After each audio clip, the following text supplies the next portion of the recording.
in the state.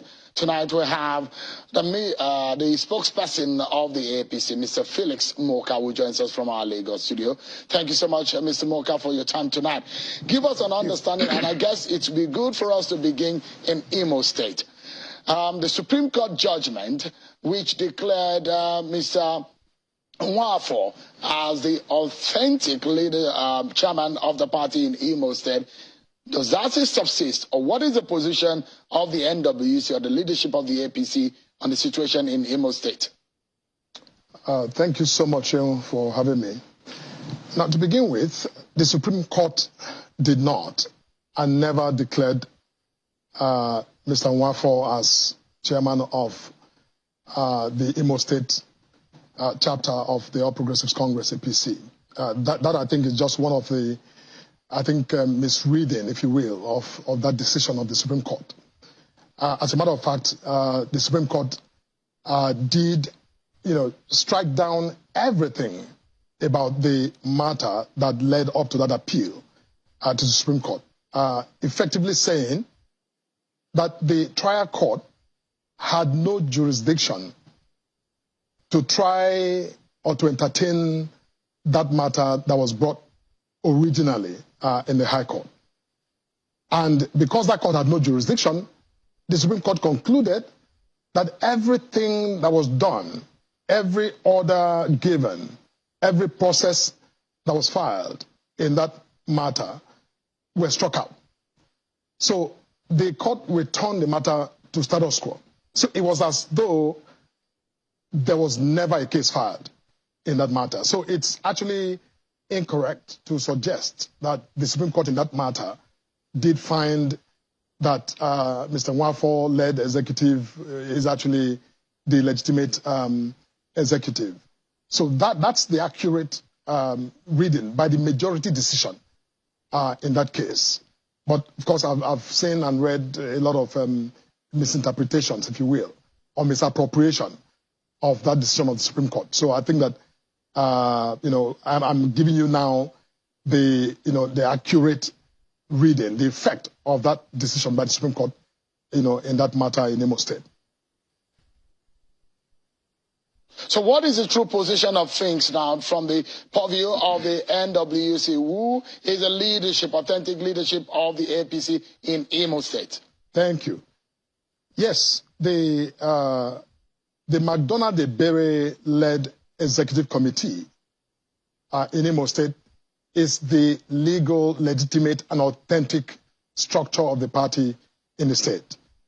Now, you will recall that sometime in, I think it was 2020, in December 2020, the then caretaker committee of the National Caretaker Committee of our party, the Buni-led committee, dissolved all of the executive committees of all the state chapters of our party, pursuant to its authority, exercised on behalf of the National Executive Committee of our party.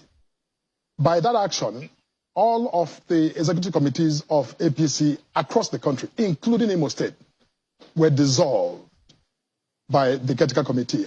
And in their place, caretaker committees were set up for each of the chapters of our party, including Imo State. So, meaning that as of 2020, the pre-existing committee was dissolved and a caretaker committee appointed. And then, of course, we had the Congress we had in 2021 across the country that produced a new executive committee in Imo State, just like, we also had new executive committees in all of the other states in the country. So that new committee that was elected in 2021 is the one led by the McDonough-Debere committee in Imo State. So that is the authentic structure, and that committee was duly inaugurated by the party. So there's really no controversy. And the effect of the Supreme Court, like I said, was to completely, nullify every action, every decision that was taken by the High Court in that matter, because that court, according to the Supreme Court, lacked the jurisdictional competence to have entertained the matter in the first place. So it's as though that case never was. So the correct position now, right. and the so we take your statement yes. tonight as the official position of the party, of the National Working Committee, and how further the Imo State chapter of the APC should operate, isn't it? Take it, right? That is correct. This, what I'm, relating to you at this moment, was in fact the outcome of the NWC meeting that was held yesterday, in which this issue of Imo State was comprehensively reviewed, discussed. The findings that I've just related were made, and the decision also that I've just related was also made, which is that the McDonald Ebere-led executive committee is the legitimate, the legal, and the, if you will, the authentic structure of the party in that state. So I think with that, I think we expect that our members in Imo State will follow this position and leave the controversy behind. So quickly, let's touch on Akwa Ibom State. Your party is at the risk of not having any candidate for the governorship in Akwa Ibom State, just like we saw in Zamfara State the other time. Well, in River State, apologies for that. It was in River State in 2019 that your party had a disastrous outing and that could not fit the candidate then. So what is happening in Akwa Ibom, and how are you hoping to arrest the situation, or all hope is lost?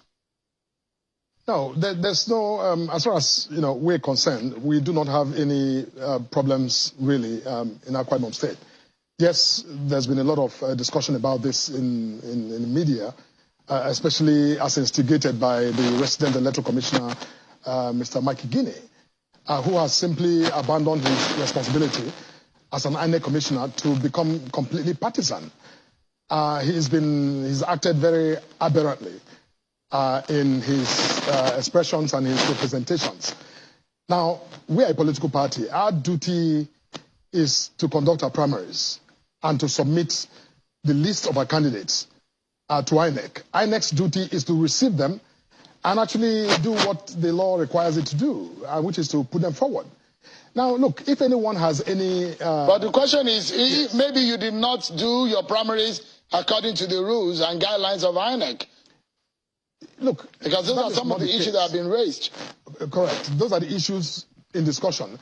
But that is not the case. We have, followed and complied with all of the requirements that we are obligated to follow and have made those submissions. Now, at this point, anyone who has any misgivings or who disagrees with or has feels, in any way shortchanged by what has been done, of course, has the right to approach the courts, for redress.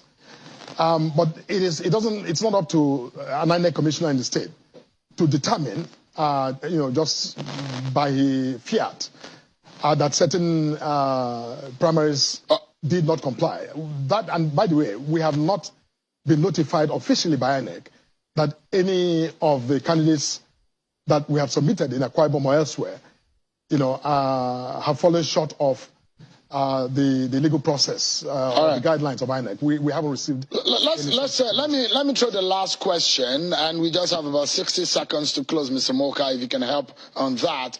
We assume that the name of Mr. Masari, who has been submitted to INEC as a running mate to Mr. Bola Tinubu, the presidential candidate of your party, is assumed that he's a placeholder. Is holding it momentarily until your party have a permanent name. That's what we assume, because the candidate himself has said that he's still searching for a running mate.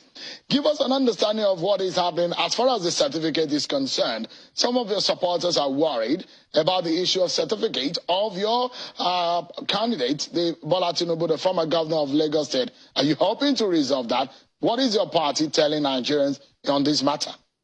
Look, our candidate is working very hard to make, that nomination and nominate someone, who brings a lot of integrity and value to the ticket. Now, that's a decision that, can't be made lightly. And he's taking his time and, consulting widely to ensure that eventually he makes the right call. As for other, matters relating to documentation and all of that, that I think is a matter for the candidate to deal with INEC. And I'm not going to, go into that because I'm not able to speak for the candidate on that, very personal documentation matters. But I think that the candidate is doing everything to have this nomination closed properly in the best interest of the party. All right. Thank you so much, Mr. Felix Moka, the national spokesperson of the APC. Thank you so much indeed for clarifying these issues for us. Thank you. Well, that's our show for tonight, everyone. Many thanks for watching. On Sunday, I'll see you again at 8 p.m. I have some guests that will interest you. See you then. Bye-bye.